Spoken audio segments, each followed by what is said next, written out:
Autoridades y el gremio gastronómico llevaron a respetar las medidas sanitarias en los restaurantes ante los efectos que podrían traer los retrocesos en el plan paso a paso y la reducción además de los aforos. Vamos a tomar contacto con el ministro subrogante de Economía, Julio Pertusé, que ya está con nosotros. ¿Cómo está, ministro? Hola, Fresia. Muy buenos días. Muy bien. Bueno, ¿cómo conviven en estos brotes, ¿no?, que hemos conocido los últimos días, más las medidas sanitarias, más retrocesos en el plan paso a paso, que tiene que ver con los aforos y ahí directamente los dueños de restaurantes, por ejemplo, pubs y otros locales que se ven muy preocupados por lo mismo? Absolutamente. Lo primero es recordar que estamos en una pandemia con la cepa Omicron, tienen los niveles a nivel del mundo muy altos. Y en ese sentido nosotros no somos la excepción. La única diferencia es que nosotros como país sí estábamos muy preparados para lo que ha sido la erupción de Omicron, por cuanto tenemos a gran porcentaje de nuestra población vacunada y eso inmediatamente se traduce en menos ingresos a la UCI y, por supuesto, menos decesos. Se han salvado muchas vidas gracias a las vacunas.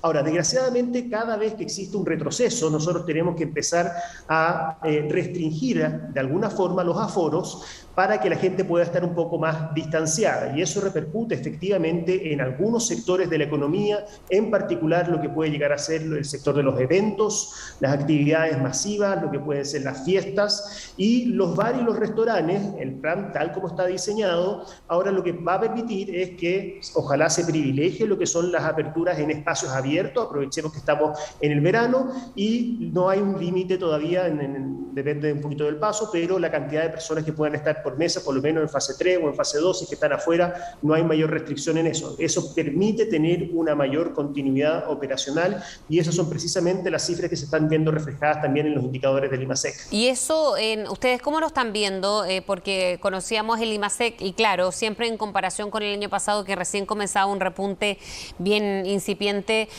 ministro, esto, ¿cómo hace proyectar por lo menos en el mediano plazo, ¿no?, de las cifras macroeconómicas, conviviendo, como lo decíamos, también con estas medidas sanitarias?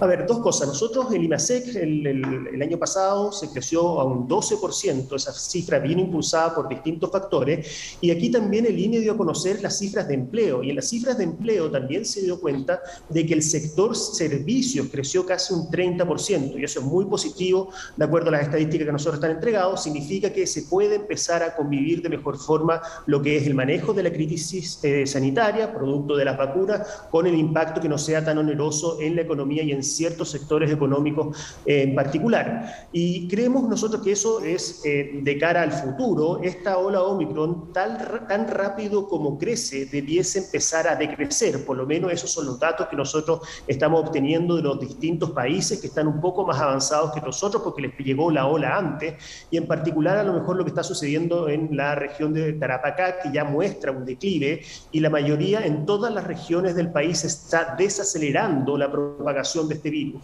Entonces nosotros creemos que esto va a ser de más corta duración, y al ser de más corta duración, a diferencia de las cepas anteriores, debiese tener un menor impacto en la economía. Y eso es más o menos preocupante, porque si bien la contagiosidad va siendo muy veloz, y lo veíamos con las cifras conocidas en las últimas semanas, ayer sin ir más lejos con 23% de positividad, esto haría también que los procesos, por ejemplo, de cuarentena sean más cortas, por una parte, y que la movilidad siga de alguna manera funcionando pese al alza de contagios. Exactamente, porque aquí hay que recordar una cosa.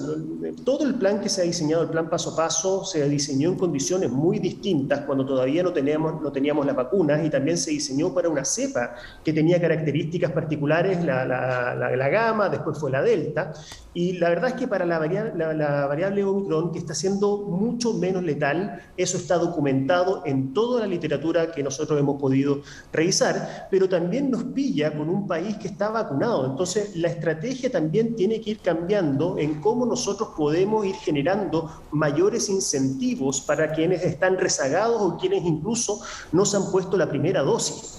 Y ahí, efectivamente, el pase de movilidad en los restaurantes o para poder ir a un evento, para poder ir al estadio, para poder ir a un casino de juego, etcétera, etcétera, nosotros tenemos un trabajo permanente con los gremios para que por favor pidan el carnet de vacunación para que de esa forma también se generen los incentivos de que más personas puedan vacunarse. Quienes están ingresando a la UCI, 40 veces más son aquellos que no están vacunados, y esos 40, una vez que uno ingresa a la UCI, uno tiene un 40% veces más de probabilidades de a lo mejor fallecer si es que no tiene el esquema de vacunación completa. Entonces tenemos que reforzar el llamado a la población para que concurra a los centros a poder vacunarse y empezar a generar también los incentivos a través del pase de movilidad para que más personas puedan hacerlo. Esto lo que queda o lo que va quedando de pandemia, ministro, ¿hace pensar que pudiésemos volver a las cuarentenas o eso ya está absolutamente descartado? A ver, yo por lo menos para en las discusiones que se han dado en la mesa COVID, para esta cepa o cómo está progresando la enfermedad, está descartado porque para poder generar nuevas cuarentenas tú más encima necesitas un estado de excepción constitucional, hay que ir al Congreso, así que yo no lo veo en el futuro cercano. El turismo, ¿cómo se puede ver afectado? Porque ha habido, producto de lo mismo, muchas cancelaciones, porque más allá, claro, que esto con la vacunación en nuestro país, además que hay síntomas que parecen ser más leves respecto a cómo fue al inicio, en fin, hace pensar en una menor gravedad, pero está interrumpiendo muchas vacaciones o planificaciones de vuelos, por ejemplo, de estadías. ¿El turismo se puede ver afectado y sobre todo con los que llegan de otros países porque ellos no necesariamente están con la misma vacunación que tenemos aquí en Chile? Exacto, y aquí hay que diferenciar entre el turismo receptivo del turismo nacional. El turismo nacional, y esto lo tenemos desde el año pasado, con los pases de movilidad, se puede ir a vacacionar en distintos lugares del territorio nacional y por supuesto van a contar con una red de salud para poder hacer sus testeos en caso de que presenten algún tipo de síntoma. Ahora, efectivamente, el turismo receptivo se ve más afectado toda vez que nosotros seguimos teniendo un plan de fronteras protegidas que exige tener, no solamente vamos a dejar entrar a Chile a personas que están vacunadas y los procesos de vacunación son disímiles en el resto del mundo. Y muchas veces la gente, por supuesto, cuando hay estos aumentos de contagios, dice, a lo mejor yo no viajo internacionalmente, pero eso también tiene el beneficio que a lo mejor los mismos nacionales terminan vacacionando dentro del territorio nacional y eso también permite impulsar el turismo local. Yo estuve ayer en la región de Valparaíso, la tasa de ocupación es de un 55% dentro de la región, lo cual por lo menos permite sobrellevar lo que podría haber sido otro año malo para ese sector. Ahora por lo menos están aguantando con los números y de cara a lo que es el futuro ya se empieza a ver un mayor progreso de lo que son la entrada de turistas internacionales al país y eso va de la mano con que los otros países se van poniendo al día en sus procesos de vacunación. ¿Cómo prevé, ministro, las cifras macroeconómicas en los próximos meses? Le pregunto porque por lo que hablábamos, cuando se compara con el mes anterior, ha sido bien engañoso a rato, porque desde poca actividad económica, por ejemplo, en 2020, se veían cifras más abultadas en 2021 y así. ¿Cómo podemos o cómo proyecta comenzar este 2022?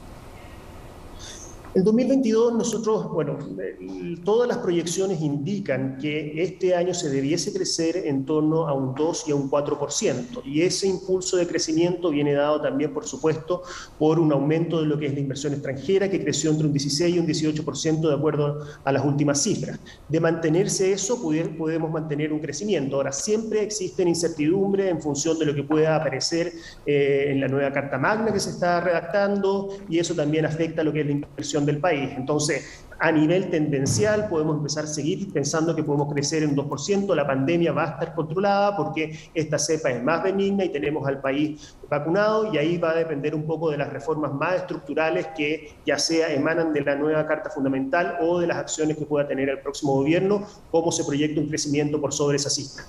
Ahora, y a propósito de una nueva Carta Magna, la Convención Constitucional está trabajando varias iniciativas. Una de ellas ha sido bien polémica, ¿no? Y que tiene que ver con la Comisión de Medio Ambiente, que aprobó en general una iniciativa para nacionalizar las empresas mineras, y eso ha generado no solo molestia, polémica, algo de ruido también en las empresas de minería y otros, ministro.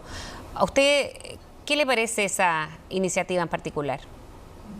A ver, el mismo ministro Palacio la calificó de naftalínica, y yo creo que sí, es cierto, está mirando al retrovisor, y no deja de ser irónico que todas las veces que nosotros estemos pensando en diversificar nuestra matriz, existe una propuesta que lo que busca es concentrar el Producto Interno Bruto de Chile por los próximos 10 años para comprar minas y concentrar todos esos recursos ahí, versus a lo mejor poder apostar por una economía del conocimiento, una economía verde, una economía sostenible. O sea, hay que pensar cuál es el costo de esto y cuáles son las alternativas que nosotros queremos, sobre todo si que nosotros queremos empezar a cambiar nuestra matriz productiva. Así que no me calza ni desde un punto de vista ambiental ni desde un punto de vista económico la propuesta que ha emanado de esa comisión.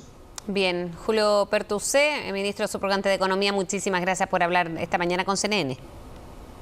Muchas gracias a ti, Fresia. Nos vemos.